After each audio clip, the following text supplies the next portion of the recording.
Hi guys! Good morning! Nandito na naman tayo sa Toyota Plaridel at tatanungin natin yung mga ahente dito kung ano yung favorite nilang sasakyan na ibenta at bakit. Tara!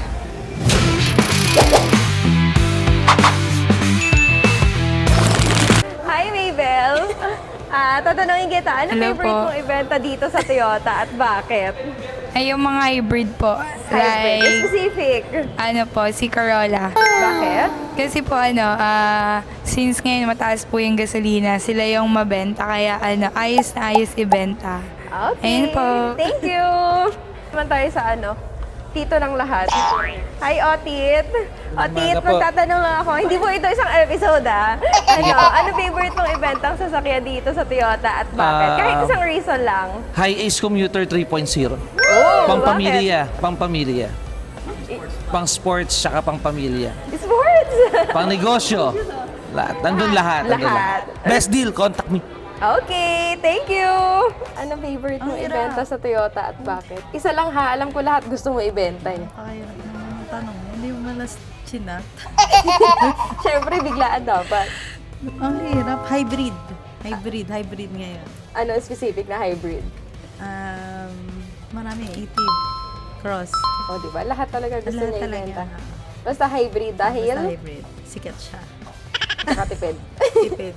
Okay. Okay. Thank you. Toyota Tama raw yung favorite kong ibenta. Kasi siya parang lahat ng class pwedeng bumili nun. Tapos affordable siya. Tapos flexible din yung mismong Tama raw. Kahit saan pwede mo siyang gamitin, business, personal, ayun. Sa yun, mura kasi siya. Madali pang ma-approve yung mga client. Paborito ko pong event na sasakyan is Velos.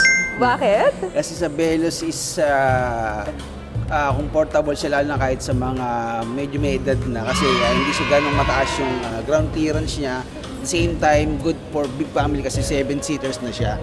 Then, pagdating sa Velos is Napakahaba naman yung talaga. comfort zone niya, yung comfort nung is very utility and very maganda para sa sa pamilya. Yun lang. Thank you. Thank you, Sir Cyrus. Ang favorite ko pong ibenta, isa sa pinaka-favorite na ibenta po is Bios. Bakit? Kasi may grayish blue siya. Hindi, joke lang. 5K DB lang po tayo sa kanya. Tapos top of the line na Bios XLE to be exact. Okay, Yeah. thank you. Thank you. Siguro Hilux GRS.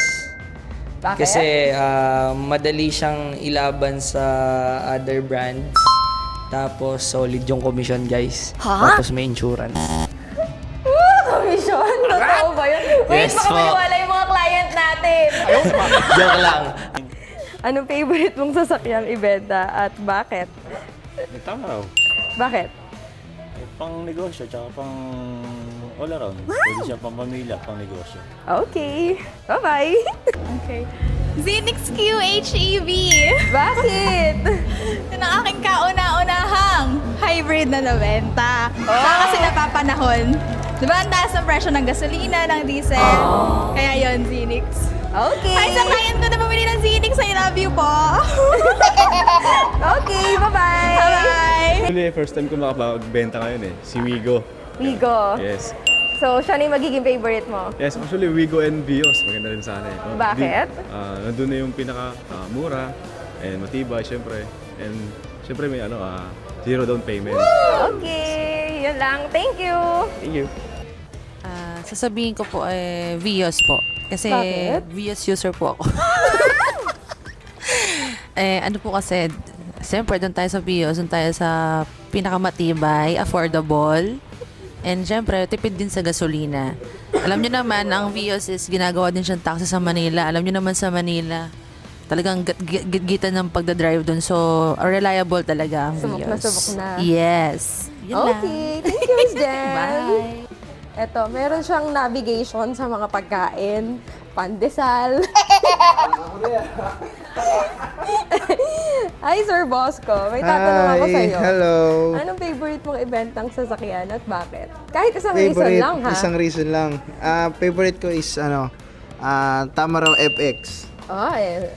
Kumbaga, nakatulong na ako, kumita pa ako. Yaris Cross. Bakit? Kasi hybrid, tipid sa gas. Oo, napapanahon ngayon. Perfect sa panahon ngayon, mataas ang gasolina. Okay. Kaya mag-hybrid na kayo. Okay, thank you po. Meron siyang kausap sa cellphone niya. Guluhin natin siya, guluhin natin. Hi, Sir Jed! Sir Jed, may tatanong ako sa'yo. Anong favorite mong sasakyan na ibenta at bakit? Kahit isang reason lang. Innova. Bakit? Malakas yung makina. Okay. Vios XLE. Puro Vios talaga sila, kaya bumili na kayo, guys. Ayun, aside sa mas maganda yung promo. Ayun. Ano yung promo niya? Zero down payment. Wow! So, ayun. Mas maganda siya kasi mas reliable and durability siya. Okay, thank you, Ma'am Princess. Vios. Vios XL. Ang daming Vios. Oo, kasi ang daming Vios and kahit naman na ano pa rin yung hybrid, yung hybrid ngayon, mas ano pa rin naman ang Vios kasi mas tipid siya bukod sa CVT siya, matipid siya sa gasolina and pangmasa. Okay, thank you po. Ako naman yung tatanungin nyo, ang pipiliin ko ay itong Wigo. Kasi meron yung ate ko nito, sobrang tipid niya sa gasolina. Tapos, affordable at kaya mo i-park kung saan-saan. Pero lahat naman ng sasakyan dito sa Toyota, subok na yung quality, durability, at reliability. Kaya kung gusto nyo mag-inquire or magtanong sa mga units namin, magtanong lang kayo sa amin dito sa Toyota Plaridel. Yun lang, bye-bye!